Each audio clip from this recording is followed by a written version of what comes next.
ஏதாச்சும் ஹார்ட் ட்ரபுளாக இருக்குமோ? ஒரு அடிபட்டு சென்னிமலை. அடிபட்டு கொரோனாக்கு ஒரு 2 days முன்னாடி நான் லைஃப் வீடியோவில் கூட சொல்லியிருக்கேன். ஆமாம் ஆமாம் ஆமாம். அப்போ பார்த்தீங்கன்னா நம்ம கொரோனாவில் வீட்லேயே இருந்து அந்த பெயினே இல்லை. ஒரு 2 yearsக்கு அப்புறம் தான் பெயினே ஆரம்பிச்சு. ஒரு 2.5 years பக்கமாக பெயின் இருக்குது. இந்த இடத்துல லைட்டாக ப்ரெஸ் பண்ணாலே பெயின் இருக்குது. வெயிட் லிஃப்ட் பண்ணால் பெயின் இருக்குது. அதிகமாக ட்ரைவ் பண்ணால் மற்றபடி எதுவுமே இல்லை. இதுக்காக ஹார்ட் சிடி ஸ்கேன் பார்த்துருக்கோம். எல்லாமே ட்ரெயின் கீழே குளிச்சா மட்டும் தலை சுற்றுற மாதிரி இருந்தது. அது அப்பப்போ அது ட்ரெயின் மாதிரி கேஸ்ட்ரிக் ப்ராப்ளமாக இருக்குன்னு சொல்லி வாமிட்டிங் அதே மாதிரினா அதே எல்லாமே பார்த்துருக்கு. எல்லாமே நார்மலாக இருக்குது.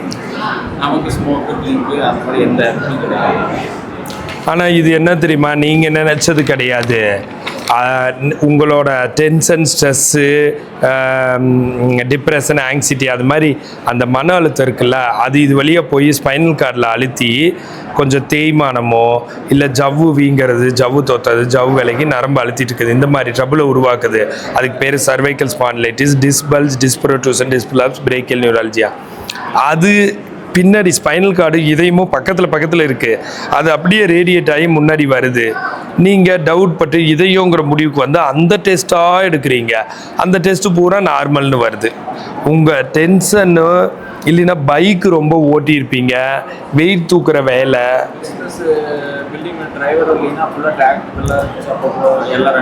அதில் பயங்கரமாக வரும். டிராக்டர்லாம்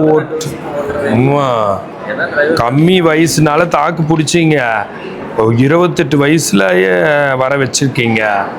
இது எக்ஸசைஸ் பண்ணி சரி பண்ணிக்கோங்க, வேறு ஒன்றுமே இல்லை. இதுக்கெல்லாம் டெஸ்ட்டுக்கு போகாதீங்க. அது என்னன்னு தெரியல, இந்த செஸ்ட் பெயின்காரங்க ஈஸியாக சரி பண்ண முடியும்.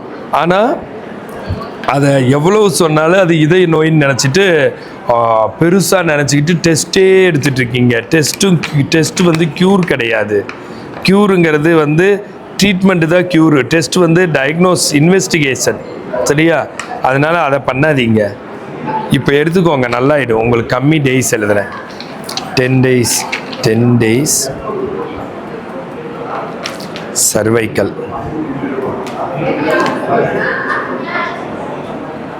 இன்னிலேருந்து ஸ்டார்ட் பண்ணுங்கள் எக்ஸசைஸ். இன்றைக்கி என் கிளினிக்கே வந்து எடுத்துகிட்டு போங்க. நான் ரொம்ப சொல்லலை உங்களுக்கு நேரமின்மையில், வேறு எதுவும் கிடையாது. நீங்கள் நினச்சிட்டு இருக்கீங்களா உங்கள் இதயத்தில் பாதி ஸ்பைனல் கார்டு தான். போகிறதில்ல. ஆனால் ஒன்று தெரிஞ்சுக்கோங்க, டெஸ்ட்டுக்கு அப்படி போகக்கூடாது. அதே சமயத்தில் எந்த நோய் வந்தாலும் க்யூர் பண்ணிக்கணுங்க. ஆள் அழகாக 28 வயசு, கல்யாணம் ஆயிடுச்சா ஆகலையா? ஆயிடுச்சு. குழந்தை நோண்டு இருக்குதா? 2.5 வயசு. இதையெல்லாம் வச்சுக்கிட்டு நீங்கள் ஏங்க நோயை வச்சுருக்கணும்? ஒரு செயின், கோல்டு செயின் அது இருக்குல்ல லேக்ஸில். ஆனால் இதை ஒரு இவ்வளோண்டு செலவு பண்ணி அந்த வலியை சரி பண்ணக்கூடாதா? ஏதாச்சும் நம்மளை ஏதாச்சும் பண்ணிருச்சுன்னா என்ன பண்ணுவீங்க?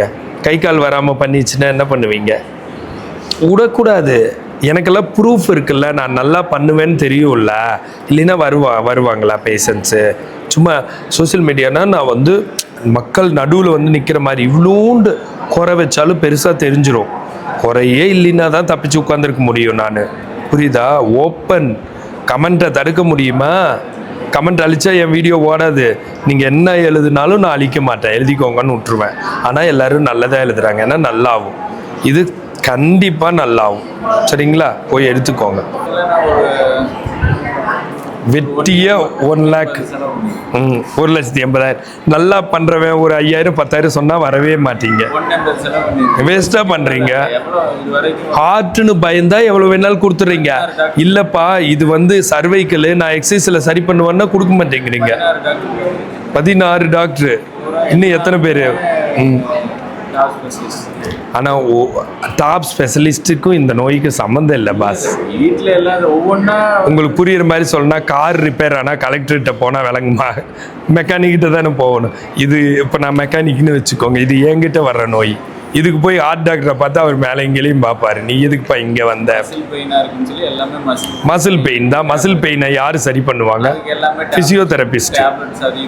டேப்லெட்ஸுக்கும் மசில் பெயினுக்கு சம்மந்தம் இருக்கிறதா நான் எந்த புக்லேயும் படித்ததில்ல. மசில் வரணும்னா ஜிம்முக்கு போய் எக்ஸசைஸ் பண்ணுறீங்களா, டேப்லெட் சாப்பிட்டு வர வைக்கிறீங்களா? அந்த மாதிரி தான் இந்த நோய். நானே காய்ச்சல் வந்தால் எம்டி கிட்ட போவேன். எம்டி கழுத்து வலி வந்தால் என்கிட்ட வருவார். அதான் வித்தியாசம். அதனால நீங்கள் இது வந்து எக்ஸசைஸ் தான். சும்மா உங்கள் மூளையை வச்சு யோசிக்க, நான் சொல்கிறத கேளுங்க, போய் எடுத்துக்கோங்க உத்தமன் கிட்ட. தேங்க்ஸ். ம்